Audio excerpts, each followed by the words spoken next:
ಶಾಲೆ ಕೊಠಡಿ ಕೇಳಿದ್ರೆ ಸಿಕ್ಕಿದ್ದು ಮಾತ್ರ ಸಸ್ಪೆಂಡ್ ಭಾಗ್ಯ. ಮುಖ್ಯ ಶಿಕ್ಷಕ ಶಾಲೆಗೆ ಕೊಠಡಿ ಕೇಳಿದ್ದೇ ತಪ್ಪಾಯ್ತಾ ಅಂತ ಅನಿಸ್ಬಿಟ್ಟಿದೆ. ಇಲ್ಲಿ ಸರಿಯಾದ ರೀತಿಯಾಗಿ ಮೂಲ ಸೌಕರ್ಯಗಳು ಬೇಕು, ಕೊಠಡಿಯ ವ್ಯವಸ್ಥೆ ಬೇಕು ಅಂತ ಕೇಳಿದ್ರೆ ಇಲ್ಲಿ ಆಗಿದ್ದು ಮಾತ್ರ ಸಸ್ಪೆಂಡ್. ಮುಖ್ಯ ಶಿಕ್ಷಕ ಶಾಲೆಗೆ ಕೊಠಡಿ ಕೇಳಿದ್ದೇ ತಪ್ಪಾಯ್ತಾ? ಚಿಕ್ಕಬಳ್ಳಾಪುರದ ಗುಡಿಬಂಡಿಯಲ್ಲಿ ವಿಚಿತ್ರವಾದಂತಹ ಘಟನೆ ನಡೆದಿದೆ. ಶಿಕ್ಷಣ ಇಲಾಖೆ ಮಾಡಿದ ಘನಕಾರ್ಯ ಭಾರಿ ಆಕ್ರೋಶ ವ್ಯಕ್ತವಾಗ್ತಾ ಇದೆ. ಸರ್ಕಾರಕ್ಕೆ ತಿಂಗಳು ತುಂಬಿದ ಹೊತ್ತಲ್ಲಿ ಇದೇನಿದು? ಮುಖ್ಯಮಂತ್ರಿ ಡಿಕೆ ಶಿವಕುಮಾರ್ ಇದು ಸರಿನಾ?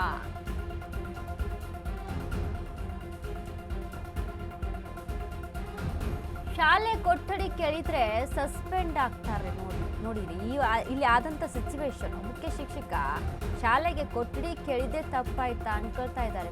ಚಿಕ್ಕಬಳ್ಳಾಪುರದ ಗುಡಿಬಂಡಿಯಲ್ಲಿ ನಡೆದಿರುವಂತಹ ಘಟನೆ. ಶಿಕ್ಷಣ ಇಲಾಖೆ ಮಾಡಿದಂಥ ಘನಕಾರ್ಯ ಭಾರಿ ಆಕ್ರೋಶ ವ್ಯಕ್ತವಾಗ್ತಾ ಇದೆ. ಸರ್ಕಾರಕ್ಕೆ ತಿಂಗಳು ತುಂಬಿದ ಹೊತ್ತಲ್ಲಿ ಇದೆಂಥ ರೀತಿ ನಡ್ಕೊಳ್ತಾ ಇದ್ದಾರೆ ಡಿಕೆ ಶಿವಕುಮಾರ್ ಅವರು, ಮುಖ್ಯಮಂತ್ರಿ. ಇದಕ್ಕೆ ನೀವೇ ಏನು ಉತ್ತರ ಕೊಡ್ತೀರಾ ಕೊಡಿ. ಇದು ಸರಿನಾ ಈ ರೀತಿಯಾಗಿ ನಡ್ಕೊಳ್ಳುವಂಥದ್ದು?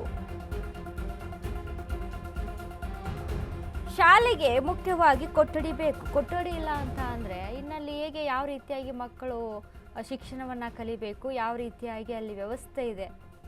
ಶಿಕ್ಷಕರಿಗೆ ಮುಖ್ಯವಾಗಿ ಒಂದು ಕೊಠಡಿ ಬೇಕಲ್ವಾ? ಕೊಠಡಿನೇ ಇಲ್ಲ. ಮೇನ್ ಆಗಿ ಮೂಲ ಸೌಕರ್ಯಗಳು ಏನು ಸಿಗಬೇಕು ಅದು ಇಲ್ಲ. ಬಟ್ ಇಲ್ಲಿ ಶಿಕ್ಷಣ ಮಾತ್ರ ಯಾಕೆ ಅಷ್ಟು ಪರ್ಸೆಂಟೇಜ್ ಆಯಿತು, ಇಷ್ಟು ಪರ್ಸೆಂಟೇಜ್ ಆಯಿತು, ಅಲ್ಲೇನೇ ಆಗಿತ್ತು, ಇಲ್ಲೇನಾಯಿತು ಅಂತ ಕೇಳುವಂಥವ್ರು. ಸರಿಯಾದ ವ್ಯವಸ್ಥೆ ಮಾಡಿಕೊಡ್ಬೇಕಲ್ವ? ಮಳೆ ಬಂತು ಅಂತ ಅಂದರೆ ಅಲ್ಲಿ ನೀರು ಬಿದ್ದು ಮಕ್ಕಳು ಎಲ್ಲಿ ಕೂತ್ಕೊಳ್ಳೋದು? ಇನ್ನು ಶಿಕ್ಷಕರು ಯಾವ ರೀತಿಯಾಗಿ ಅಲ್ಲಿ ಕೂತ್ಕೊಳ್ಬೇಕಾಗುತ್ತೆ? ಸರಿಯಾದ ಕೊಠಡಿ ವ್ಯವಸ್ಥೆ ಬೇಕು, ಡಾಕ್ಯುಮೆಂಟ್ಸ್ಗಳಿರ್ತವೆ, ದಾಖಲಾತಿಗಳಿರ್ತವೆ. ಉತ್ತಮ ಶಿಕ್ಷಕ ಪ್ರಶಸ್ತಿ ಪಡೆದಂಥ ಎಂ ಶಂಕರ್ ಅಮಾನತಾಗಿದ್ದಾರೆ. ಶಾಲೆ ಮಕ್ಕಳ ಶ್ರೇಯೋಭಿವೃದ್ಧಿಗೆ ಶ್ರಮಿಸುತ್ತಿದ್ದಂತ ಶಿಕ್ಷಕ, ಉತ್ತಮ ಶಿಕ್ಷಕರಾಗಿ ಹೆಸರು ಮಾಡಿದ್ದ ಎಂ ಶಂಕರ್ ಪಾಳು ಬಿದ್ದ ಶಾಲೆ ಕಟ್ಟಡದ ಬಗ್ಗೆ ಹೇಳಿಕೆ ನೀಡಿದ್ದ ಶಂಕರ್. ಮಾಧ್ಯಮಗಳಿಗೆ ಶಾಲೆ ಬಗ್ಗೆ ಹೇಳಿಕೆ ನೀಡಿದ್ದ ಶಿಕ್ಷಕ ಕಟ್ಟಡ ಕೇಳಿದ್ದೆ ಶಿಕ್ಷಕ ಎಂ ಶಂಕರ್ಗೆ ಮುಳುವಾಯ್ತಾ? ಕುಂಟು ನೆಪ ಒಡ್ಡಿ ಅಮಾನತು ಮಾಡಿದ ಶಿಕ್ಷಣ ಇಲಾಖೆ. ಶಿಕ್ಷಣ ಇಲಾಖೆ ಉಪನಿರ್ದೇಶಕ ರಮೇಶ್ರಿಂದ ಅಮಾನತಾಗಿದೆ. ಶಿಕ್ಷಣ ಇಲಾಖೆಯ ಕಾರ್ಯವೈಖರಿಗೆ ಎಲ್ಲೆಡೆ ಕೂಡ ಆಕ್ರೋಶ ವ್ಯಕ್ತವಾಗ್ತಾ ಇದೆ. ಸೋಂಬೇರಿಗಳಾಗಿ ಓಡಾಡುವವರ ವಿರುದ್ಧ ಕ್ರಮ ಇಲ್ಲ, ಪ್ರಾಮಾಣಿಕವಾಗಿ ಕೆಲಸ ಮಾಡುವವರಿಗೆ ಅಮಾನತು ಶಿಕ್ಷೆ. ಶಿಕ್ಷಣ ಇಲಾಖೆ ನಡೆ ಖಂಡಿಸಿ ಸಾರ್ವಜನಿಕರು ಆಕ್ರೋಶವನ್ನ ವ್ಯಕ್ತಪಡಿಸ್ತಾ ಇದ್ದಾರೆ. ಈಗ ನಮ್ಗೆ ಬಹಳ ತೊಂದರೆ ಆಗ್ತಾ ಇದೆ. ಹಿಂದೆ ಕಡಿಮೆ ವಿದ್ಯಾರ್ಥಿಗಳಿದ್ರು ಕೂಡ ಈಗ ಬಹಳಷ್ಟು ವಿದ್ಯಾರ್ಥಿಗಳಾಗಿದೆ. ಆ ವಿದ್ಯಾರ್ಥಿಗಳಾಗಿರೋದ್ರಿಂದ ನಾವೇನು ಮಾಡ್ತಾ ಇದ್ದೀವಿ, ಡಿವೈಡ್ ಮಾಡಿದ್ರೂ ಕೂಡ ಕೊಠಡಿಗಳು ಶಾರ್ಟೇಜ್ ಆಗ್ತಾ ಇದೆ. ಅದರಲ್ಲಿ ನಾವು ಹೇಳಬೇಕಾದ್ರೆ ಬಿ ಒ ಆಫೀಸ್ ಇರುವುದರಿಂದ ಬಿ ಒ ಆಫೀಸಲ್ಲಿ 3 ಕೊಠಡಿಗಳನ್ನು ಅವರು ಬಳಸ್ತಾ ಇದ್ದಾರೆ. ಹಾಗಾಗಿ ಆ ಬಿ ಒ ಆಫೀಸನ್ನು ಬೇರೆ ಕಡೆ ಸ್ಥಳಾಂತರ ಮಾಡಿ ಅದಕ್ಕೆ ಒಂದು ವ್ಯವಸ್ಥಿತವಾಗಿ ಅಧಿಕಾರಿಗಳಿಗೆ ಸಂಬಂಧಪಟ್ಟ ಅಧಿಕಾರಿಗಳು ಬಿ ಒ ಕಚೇರಿಗೂ ಕೂಡ ಒಂದು ವ್ಯವಸ್ಥಿತವಾಗಿ ಒಂದು ಅವಕಾಶ ಕೊಡಬೇಕಂತ ಅವರು ನನ್ನ ಮನವಿ ಮಾಡ್ಕೊತಾ ಇದ್ದೀವಿ. ಈಗ ನಮ್ಗೆ ಬಹಳ ತೊಂದರೆ ಆಗ್ತಾ ಇದೆ. ಹಿಂದೆ ಕಡಿಮೆ ವಿದ್ಯಾರ್ಥಿಗಳಿದ್ರು ಕೂಡ ಈಗ ಬಹಳಷ್ಟು ವಿದ್ಯಾರ್ಥಿಗಳಾಗಿದೆ. ಆ ವಿದ್ಯಾರ್ಥಿಗಳಾಗಿರೋದ್ರಿಂದ ನಾವೇನು ಮಾಡ್ತಾ ಇದ್ದೀವಿ, ಡಿವೈಡ್ ಮಾಡಿದ್ರೂ ಕೂಡ ಕೊಠಡಿಗಳು ಶಾರ್ಟೇಜ್ ಆಗ್ತಾ ಇದೆ. ಅದರಲ್ಲಿ ನಾವು ಹೇಳಬೇಕಾದ್ರೆ ಬಿ ಒ ಆಫೀಸ್ ಇರುವುದರಿಂದ ಬಿ ಒ ಆಫೀಸಲ್ಲಿ 3 ಕೊಠಡಿಗಳನ್ನು ಅವರು ಬಳಸ್ತಾ ಇದ್ದಾರೆ.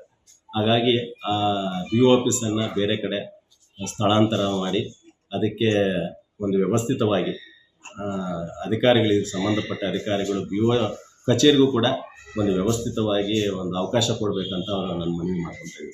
ಈಗ ನಮ್ಗೆ ಬಹಳ ತೊಂದರೆ ಆಗ್ತಾ ಇದೆ. ಹಿಂದೆ ಕಡಿಮೆ ವಿದ್ಯಾರ್ಥಿಗಳಿದ್ರು ಕೂಡ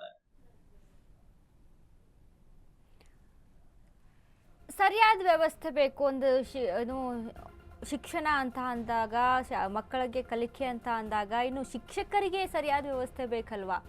ಆ ರೀತಿಯಾಗಿ ಕೊಠಡಿ ಹಾಳಾಗಿದೆ, ಸರಿಯಾದ ಕೊಠಡಿಯನ್ನು ವ್ಯವಸ್ಥೆ ಮಾಡಿಕೊಡಿ ಅಂತ ಕೇಳಿದ್ದಕ್ಕೆ ಸಸ್ಪೆಂಡ್ ಮಾಡಿಬಿಡೋದ? ಒಳ್ಳೆ ಶಿಕ್ಷಕರು ಅಂತ ಗುರುತಿಸಿಕೊಂಡಂಥವ್ರು, ಒಳ್ಳೆ ರೀತಿಯಾಗಿ ಕಾರ್ಯವೈಖರಿಯನ್ನು ಮಾಡ್ಕೊಂಡು ಬಂದಂಥವ್ರು, ಬಟ್ ಅವರಿಗೆ ಕೊನೆಯದಾಗಿ ಸಿಕ್ಕಿದ್ದು ಸಸ್ಪೆಂಡ್ ಭಾಗ್ಯ. ಡಿ ಕೆ ಶಿವಕುಮಾರ್ ಅವರು ಇತ್ತ ಗಮನಿಸಬೇಕು. ನಿಜವಾಗ್ಲೂ ಕೂಡ ಸರ್ಕಾರಿ ಶಾಲೆಗಳ ಬಗ್ಗೆ ಎಷ್ಟೋ ಜನ ಕೆಟ್ಟದಾಗಿ ಮಾತಾಡ್ತಾರೆ. ಕೆಟ್ಟದಾಗಿ ಅಂತಂದರೆ ಅವಹೇಳನವಾಗಿ ಮಾತಾಡ್ತಾರೆ. ಸರ್ಕಾರಿ ಶಾಲೆಯಲ್ಲಿ ಶಿಕ್ಷಕರು ಏನ್ರಿ ಪಾಠ ಮಾಡ್ತಾರೆ, ಸರಿಯಾಗಿ ಪಾಠನೇ ಮಾಡಲ್ಲ ಮಕ್ಕಳಿಗೆ ಅಂತ ಹೇಳ್ತಾರೆ. ಬಟ್ ಇಂಥವರು ಕೂಡ ಇರ್ತಾರೆ, ಒಳ್ಳೆ ಶಿಕ್ಷಕರಿದ್ದಾರೆ, ಒಳ್ಳೆ ಶಿಕ್ಷಣ ವ್ಯವಸ್ಥೆ ಮಾಡಿಕೊಡ್ಬೇಕು ಅಂತ ಅಲ್ಲಿ ಧ್ವನಿ ಎತ್ತಿದಾಗ ಈ ರೀತಿಯಾಗಿ ಸಸ್ಪೆಂಡ್ ಮಾಡಿದ್ರೆ ಅವ್ರು ಎಲ್ಲಿ ಹೋಗೋದು?